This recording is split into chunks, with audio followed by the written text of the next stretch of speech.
Vamos pensar um pouco. Como um ato tão simples, cozinhar, pôde simplesmente dar o pontapé inicial para uma revolução na sociedade humana. É uma história fascinante que começa com uma faísca. Pois é, do ponto de vista da antropologia, essa ideia aí, ela vira de cabeça para baixo quase tudo que a gente achava que sabia sobre a nossa evolução. Ela sugere que o que nos define não é tanto a caça, mas sim a cozinha. Então, para entender isso, a gente precisa voltar lá no começo, na faísca que acendeu tudo, o domínio do fogo. Nossos ancestrais, como o Homo erectus, conseguiram essa proeza há cerca de 1,7 milhão de anos. E é aqui que entra a chamada hipótese do cozimento.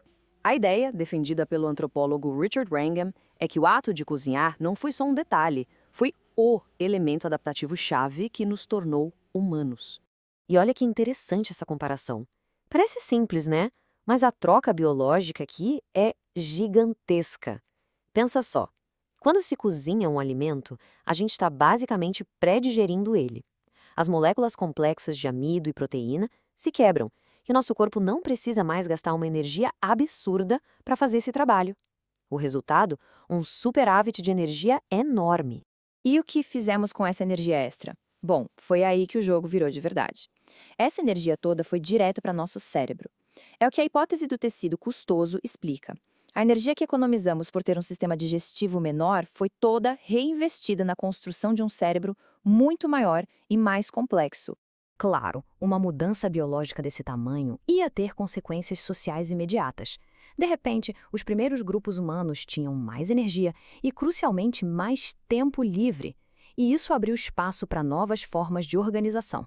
A visão mais tradicional, que vem de estudos de sociedades caçadoras-coletoras, desenha um cenário de parceria. Basicamente, o ato de cozinhar teria criado a primeira grande divisão social do trabalho. Homens se especializando na caça e as mulheres garantindo a base da alimentação com a coleta, o processamento dos alimentos e, claro, o cuidado com o fogo. Só que a ciência não para, né? Pesquisas mais recentes mostram um quadro bem mais cheio de nuances. Essa citação da Sophie Archambault-Dibon é perfeita. Aquele retrato super rígido da pré-história, talvez ele precise de uma boa atualização. As linhas eram provavelmente bem mais borradas do que se imaginava.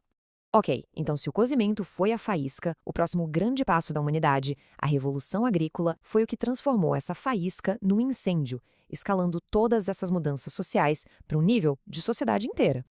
Essa linha do tempo é impressionante. Olhem só a aceleração. Passamos milhões de anos como nômades e, de repente, num piscar de olhos geológico, os seres humanos começaram a se fixar, a criar assentamentos e a mudar completamente o mundo ao redor. É um efeito dominó clássico, né? A agricultura leva a assentamentos permanentes. E esses assentamentos levaram ao conceito que talvez seja o mais transformador de todos, o excedente. E vale lembrar, essa nova rotina produtiva só foi possível por causa de novas tecnologias. A cerâmica foi fundamental para armazenar esse excedente e ferramentas de pedra polida para otimizar o cultivo.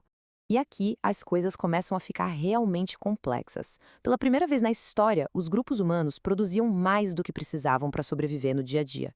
E a pergunta passou a ser: o que fazer com tudo isso? A resposta para essa pergunta? Bom, ela criou uma estrutura social totalmente nova.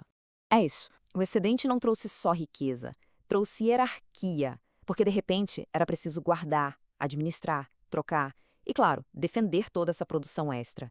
Isso criou a necessidade de papéis especializados e, consequentemente, de estruturas de poder. E a sociedade começou a se dividir em novas linhas.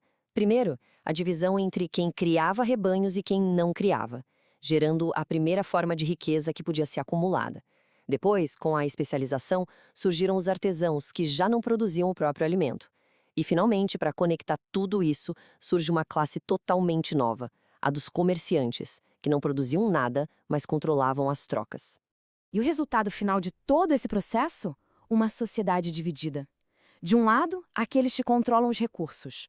Do outro, aqueles que de fato trabalham para produzir tudo isso. É daqui que nascem conceitos como propriedade privada, escravidão e a exploração do trabalho. É uma jornada e tanto, né? Se a gente parar para pensar, dá para traçar uma linha bem complexa, mas direta, que vai do gesto simples de assar um alimento numa fogueira até as sociedades estratificadas e cheias de hierarquias que a gente conhece hoje. Isso nos deixa com uma pergunta bem provocadora para os dias de hoje. Se as tecnologias do passado, como o fogo e a agricultura, criaram as classes sociais que conhecemos, que tipo de hierarquias as tecnologias de hoje, as nossas tecnologias, estão construindo agora? Fica aí a reflexão.